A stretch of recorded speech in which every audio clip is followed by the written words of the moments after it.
today is the day that we're going to be moving fish and breaking down these tanks. I'm going to siphon out all the gravel in place because I'm going to reuse it for the new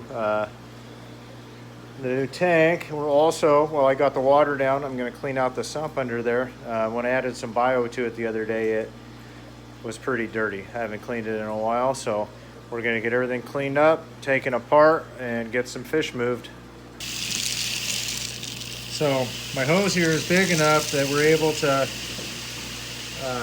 siphon this gravel out. So I got it kind of going into a tub outside. So that's going to hopefully save us a step, unless this thing gets plugged up, but so far so good.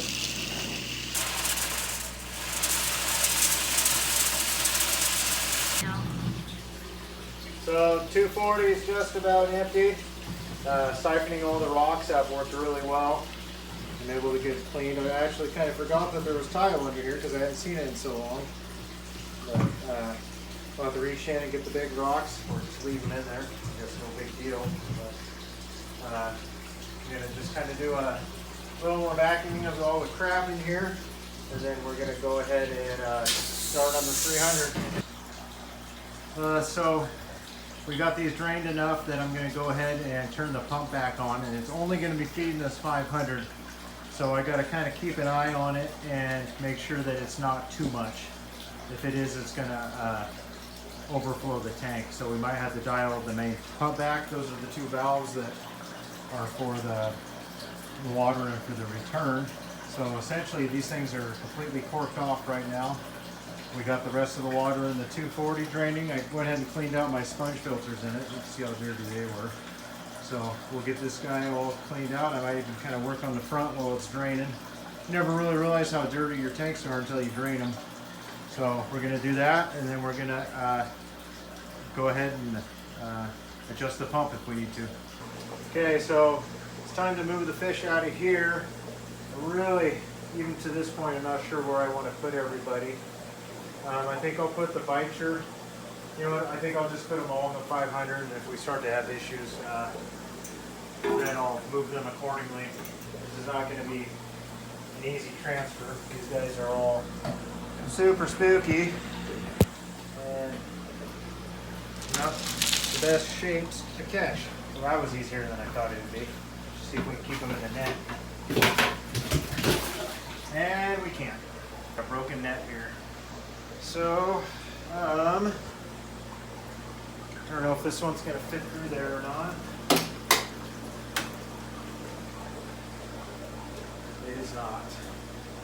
So, I guess our other option is for me to net it and grab the bottom, because we got a big hole in this guy. And they always seem to find... Oh, there's water in the bottom. What is going on now? So we'll get Mr. Goby here if we can. One thing that I don't like about this tank is the back side of it now. It used to be the front, and it was so scratched up that I couldn't polish it out. It was too deep, so I just turned it around, but it puts the access holes in the back, so you really got to reach.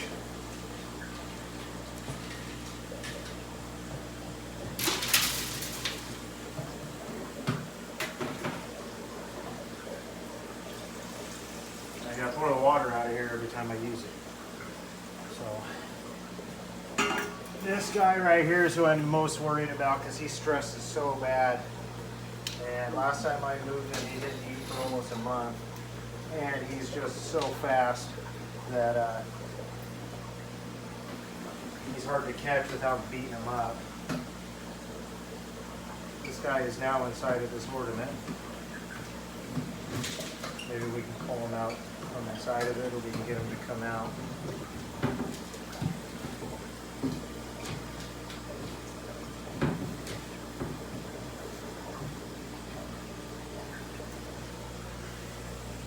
Tell me if he comes up with it in a minute, because I can't see.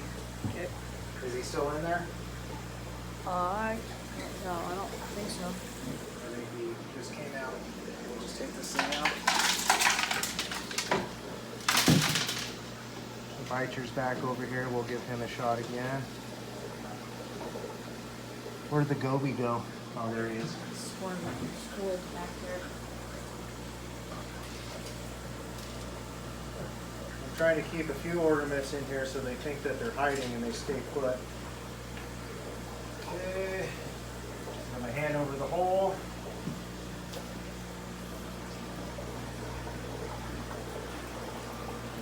And this is all the same water for anyone that's wondering. These tanks are all linked up, so we don't have to acclimate. We just got to move them. We got both these guys in plain sight right now. I was going to try to get a few measurements on these guys, but I'm just going to leave them alone. It's not worth it.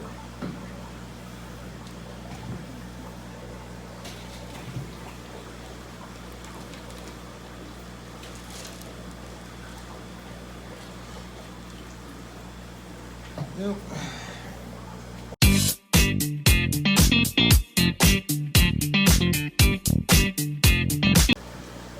Okay, he's in. Let's try to twist it so he doesn't pop out.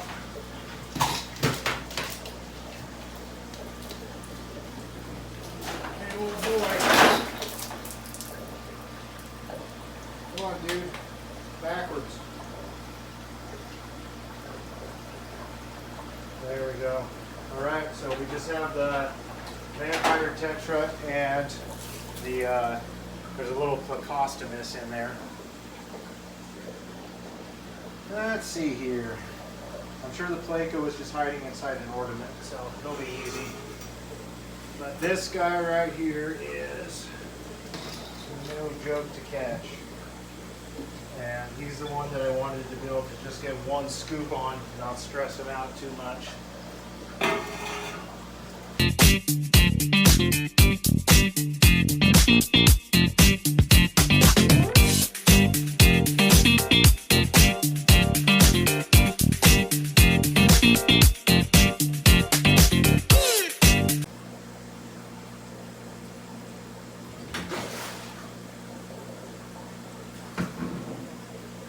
Hopefully he doesn't fly out of the net. I don't want my hands anywhere near his mouth because then his dagger's sitting. Oh! Shit! Alright, got him in the big net.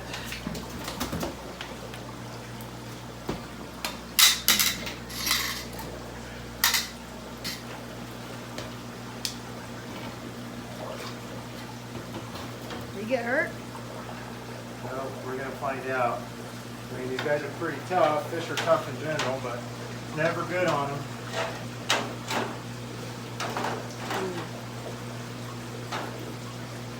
Some water right there. Yeah, that's, like I said, that was the guy I was worried about. He just took a thorough bashing, not what we wanted.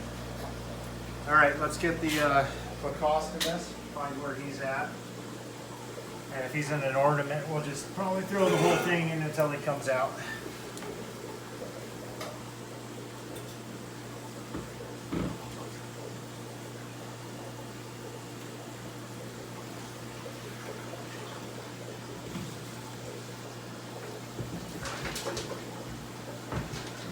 Remember right, there was only a certain way this thing kind of came in and out of this tank. I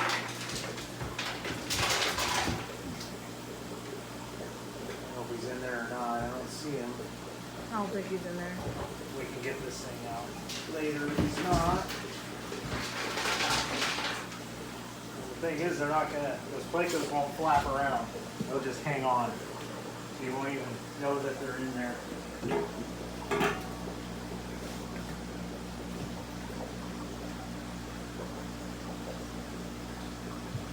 He's not in there. He must be in the other one, unless he's just hidden out somewhere and we're not seeing him. Oh, no, he's just laying right there. We can probably get him with a smaller net.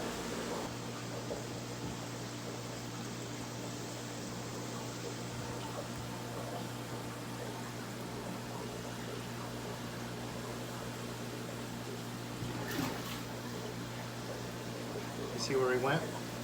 No. Well, we'll get him once the water gets lower. make it a little easier. So basically all the fish removed. That was an absolute fucking disaster. But we got him in there. The vampire tetras swimming around. He's stressed, but he's not dead. So I guess that's a plus. So we'll take back off when we're moving tanks out, I guess.